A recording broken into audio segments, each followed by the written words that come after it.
O lugar que é bom pra mim é onde eu quiser estar.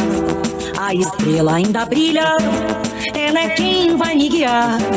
Ser guerreira é minha sina, batalhando pra vencer. Tenho voz pra ser ouvida, tenho sonhos pra viver. Não vão mais conseguir me anular, me calar. Ninguém vai me impedir de cantar e lutar.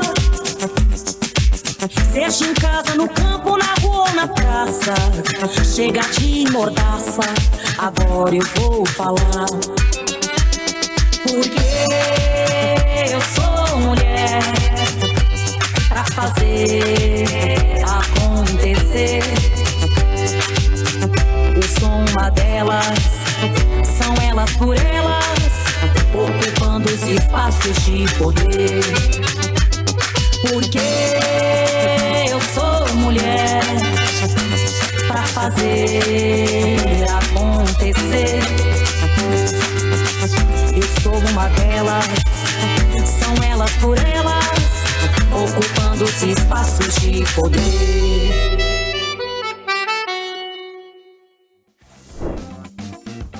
Nesta semana discutimos sobre mulheres, corpos políticos. Hoje preparamos um resumo com os pontos mais importantes. Veja, o Brasil é um país patriarcal, escravocrata e capitalista. Essas três dimensões são fundamentais para entender o patriarcado, né? Por que eu digo isso? Porque uma não caminha sem a outra. O capitalismo não caminha sem o patriarcado, e o patriarcado e o capitalismo não caminham sem a escravidão.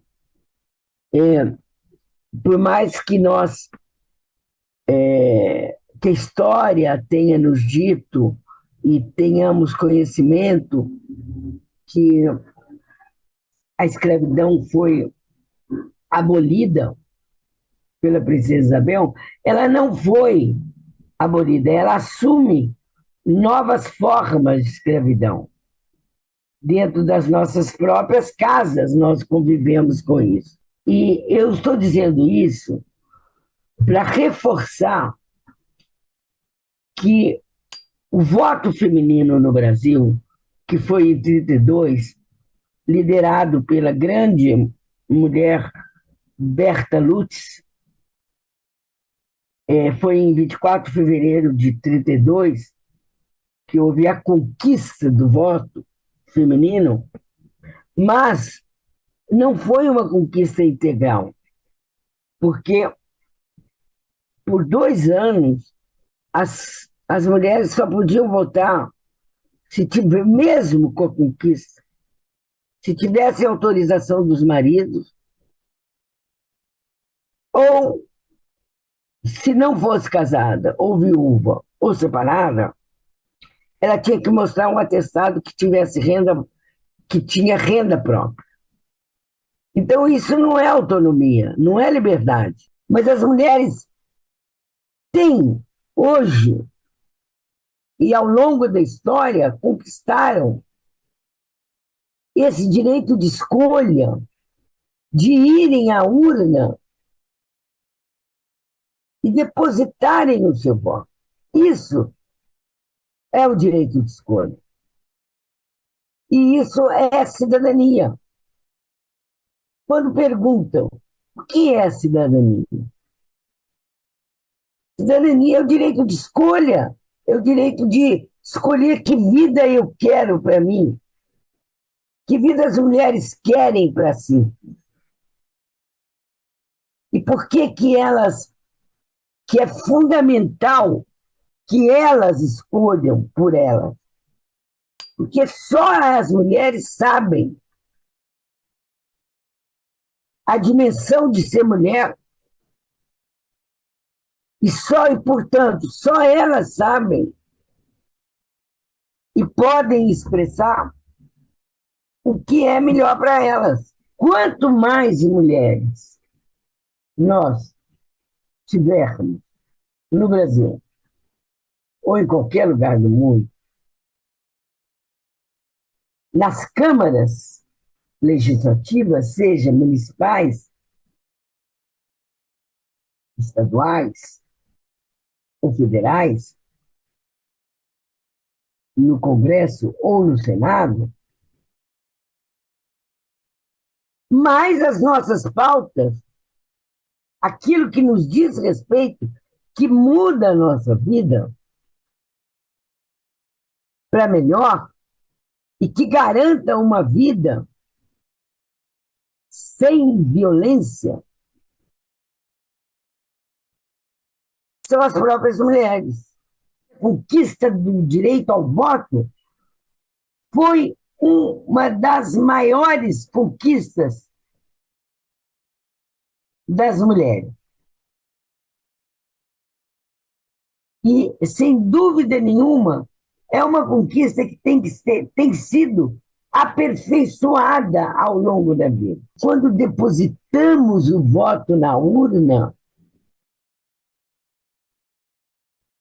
nós estamos depositando uma garantia de viver com liberdade, com segurança, com direitos garantidos. E direitos garantidos. Sou mãe de Helena, que é a quem leva o nome dessa lei, é uma homenagem à minha filha. Estou à espera de Maria Flor, sou idealizadora e ativista da Lei 14.558 de 2023, Semana Helena de Sensibilização às Perdas Gestacional, Neonatal e Infantil. A Lei 14.558, ela foi instituída em março de 2023 e prevê que no calendário oficial da Bahia, a partir de então, ficou instituída a Semana de Sensibilização às Perdas Gestacional, Neonatal e Infantil, a Semana Helena. A Semana Helena, ela tem como principal intenção dar visibilidade às perdas gestacional, neonatal e infantil, como eu falei anteriormente, só fazendo trazendo a definição, o que se trata das perdas gestacional, é aquela que ocorre durante o período da gestação. Essa perda pode acontecer nas primeiras semanas ou até mesmo na fase final já da gestação, nas últimas semanas, depende. Neonatal, que é a perda que acontece logo depois ao nascimento, aí, até o 28º dia do bebê, e a perda infantil, que está aí relacionada mais ao primeiro ano de vida do bebê. E a partir desse tema, a gente trata, discute temas de prevenção, acolhimento, empatia às mães e às pessoas que passam por essa perda. A gente sempre coloca entre parênteses, porque a gente entende-se que a gente não perde um filho, mas não tem também um outro nome para a gente denominar o que acontece após a morte de um filho. A lei, ela possibilita justamente a visibilização do tema, Então, é um tema que é invisibilizado pela sociedade. Não é invisível porque ele existe, mas é invisibilizado porque as pessoas não conhecem, muitas vezes não valorizam, a dor e o sentimento de luto dessas mães que muitas vezes não chegaram nem a conhecer ou a identificar o sexo do seu filho, mas sofrem por essa perda, pelo sonho que ela cultivou muitas vezes desde a infância, naquele brincar de boneca, e de repente ela tem esse sonho aí desfeito. E a partir dessa perda, a mulher passa por diversos traumas, Traumas físicos, por conta de diversas violências obstétricas, porque muitas dessas perdas ocorrem justamente a partir de uma violência obstétrica. adoecimento emocional, não é? Então, tem uma série de fatores socioeconômicos, porque muitas mulheres não conseguem retornar ao mercado de trabalho após o trauma de uma perda. Então, tem uma série de fatores aí que estão envolvidos numa perda, seja ela gestacional, neonatal ou infantil. A forma como essa mulher é assistida, como a família é assistida, ela vai fazer toda a diferença no processo de luto, no processo de ressignificação da perda que essa mulher passa. Então, a partir de tudo isso, né, de todos esses dados que a gente traz, esse levantamento, como é que a lei 14.558, né, que é a Semana Helena, ela vai auxiliar no processo de perda? A lei, a Semana Helena, ela não promove nenhuma mudança na legislação, né? Então, a gente não tem nenhuma mudança como criação de protocolos, a gente não tem a mudança no nosso estatuto do servidor ainda, mas o que é que a semana permite? Ela permite que a gente traga à tona todos esses fatos que foram relatados aqui e que a gente discuta, não é?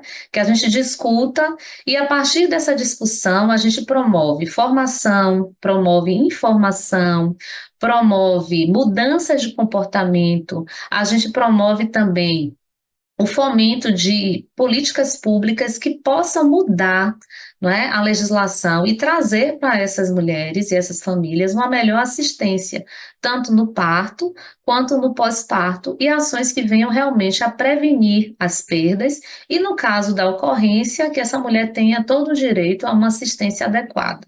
O objetivo é que a gente realmente chegue a um momento onde ocorra efetivamente uma mudança de comportamento coletivo e assegure um parto humanizado e respeitoso a todas as pessoas, com a garantia do parto seguro, acolhedor, mesmo na possibilidade e concretização da perda gestacional, neonatal e infantil. A semana, Helena, e a lei, ela é muito para isso, né? Infelizmente, a gente não vai evitar que outras pessoas sigam esse caminho, né?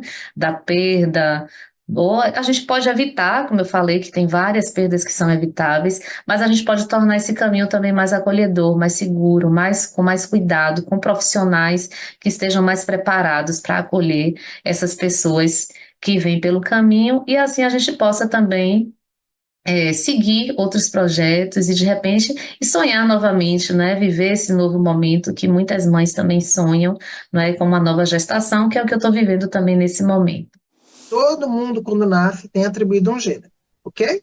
E aí eu vou aprofundar nessa questão. Um gênero que, na nossa cultura, tem a ver com como os nossos pais, genitores, identificam, os médicos, mais hoje, identificam o gênero e nos rotulam dentro do gênero a partir dos nossos genitais, né? Que teoricamente estão no senso comum, falam do gênero de nós, só que sexo, falam do sexo biológico, mas sexo biológico não é apenas o pênis, né? No mínimo, um tripé que envolve distribuição hormonal, envolve o tamanho das células reprodutivas, né, das gônadas, se você produz espermatozoides ou óvulos, se você tem útero, ovários, se você tem testículos. E isso tem a ver com o desenvolvimento hormonal também, com as questões cromossômicas que pesam menos do que as questões hormonais e tem toda uma questão genética envolvida. Mas, além disso tudo, né, já no nível do sexo biológico, não existem só indivíduos de sexo masculino e feminino, mas também intersexo. São mais de 30 variações do que antigamente se chamava hermafrodita, de pessoas que têm ambiguidade genital e uma diversidade cromossômica maior do que o XXY, né? Mais de 30 variações que vão além do XXY. Isso é o nível do sexo biológico. Então, já no sexo não existe só sexo masculino e feminino. Pelo menos 4% da humanidade é intersexo, né? E aí passamos para o gênero, que é como, na prática, a cultura identifica as pessoas. Depende muito de cultura para cultura, na nossa parte do órgão genital, e aí se começa o processo de educação dos indivíduos, que pode ou não confluir para como elas se identificam, pode ou não coincidir como elas se identificam quando são adultas, ou quando muito antes, né, já a criança tem uma consciência maior de si, e se identificam, se reconhecem ou não como meninas ou meninos. Pessoas trans, né, desde a infância, ou mais tarde, na adolescência, até na vida adulta, vão se perceber que não são daquele gênero que foi rotulado para elas quando elas nasceram, né? É a bandeira do orgulho trans, criada nos anos 90, e que fala, a Mônica Helms, que criou a bandeira, ela falava assim, azul para meninos, rosa para meninas, branco para quem não se identifica com nada disso.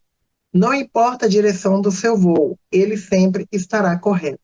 Então, o que eu quero dizer com isso? Você pode se identificar assim como menina, sim como menino, sim como uma pessoa não binária, e não importa. Importa é a direção do seu voo. É como você se vê, é como você se reconhece, que você se encontra. Eu digo sempre, já tem vários livros sobre isso,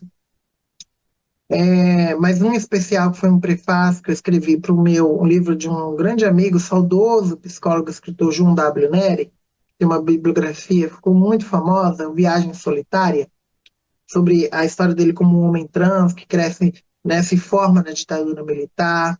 Se tornou até, inspirou a novela A Força do Querer, da Glória Pérez. É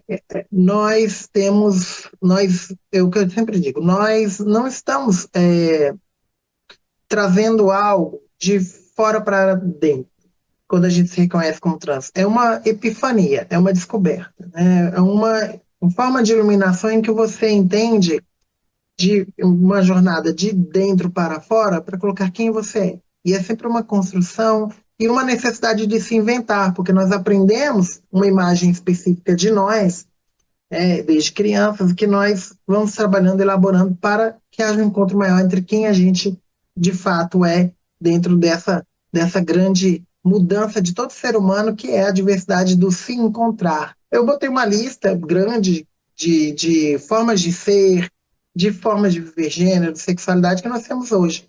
Nos tempos que nós vivemos, nós temos mais acesso à informação, à comunicação, e são mais visíveis pessoas que não eram tão visíveis antigamente. Nós damos nomes, porque a charge da Laerte, nossa genial cartunista, artista, que, como vocês sabem, também é uma mulher trans, e que fala do apartheid de gênero que todo mundo foi criado e que a gente tem que tentar quebrar. E aí é legal, porque ela fala assim, que um homem tentando adestrar um menino e uma menina dentro desses estereótipos, dizendo, claro que existe ideologia de gênero, entre aspas. É tudo que foge do gênero da minha ideologia, né, da ideologia dele. Então, a gente tem que superar essa ideia de que as crianças têm que se prender a estereótipos. Pode ser que elas queiram se identificar ou não, mas isso é ruim para todas as crianças e, portanto, todos os adultos, quando ele é obrigado a se enquadrar num estereótipo. Tá? Que as crianças, como os jovens e adultos, tenham mais liberdade para se identificarem ou não, tá? Com os estereótipos. Como a gente vai poder criar um mundo que todo mundo, na sua diversidade, possa contribuir igualmente, dentro das suas particularidades, né, para a gente conseguir alcançar esse objetivo que é sermos felizes. Pensa nisso, é tudo sobre ser feliz, sobre viver melhor, sobre poder amar e poder ser amado. Você tem um papel nisso. Eu entendo que a primeira iniciação de educação sexual deveria ser primeiro feito no seio familiar, que é a primeira base, é o primeiro momento de desenvolvimento de crianças, de meninas, meninos, adolescentes, jovens, né, das suas várias idades.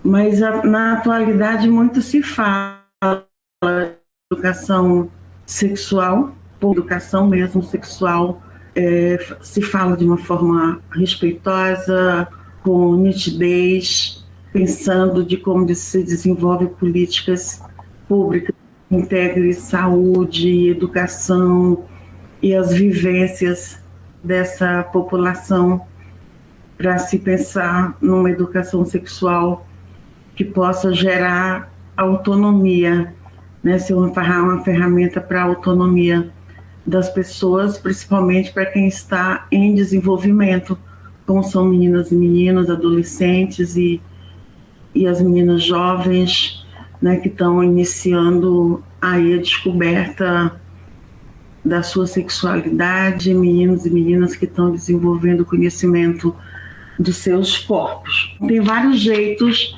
de falar, principalmente num tempo em que é mais amplo o acesso às várias mídias, A televisão noticia muito, programas de televisão, noticiários diversos, né, que se fala, e às vezes muito polemizado em discursos políticos, em campanhas políticas, visando levar a desinformação. A gente viu isso no passado recente, mas ainda tem adeptos dessa ideia de tentar passar uma visão distorcida.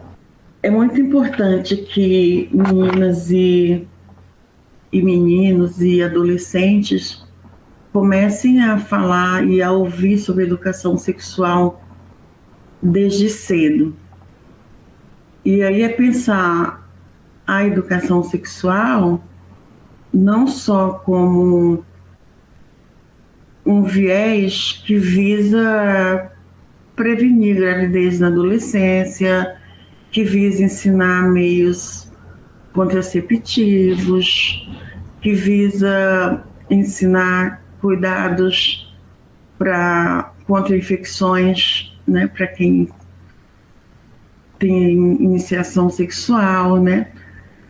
E isso, pensar uma educação sexual inovadora, libertadora, que dê autonomia para essas pessoas fazer as suas escolhas, tomar suas decisões, é pensar essas pessoas como ser integral.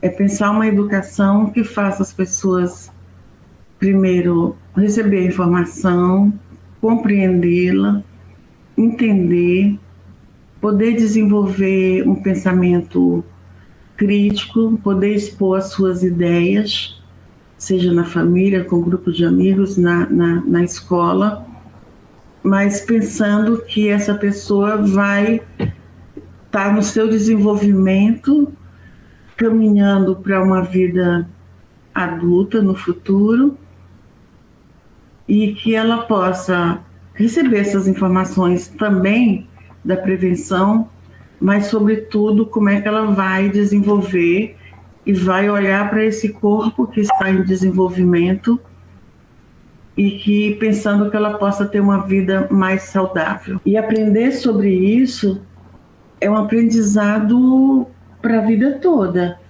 É você desenvolver o sujeito político, o sujeito de direito que você vai ser durante a sua vida e como você se coloca na sociedade.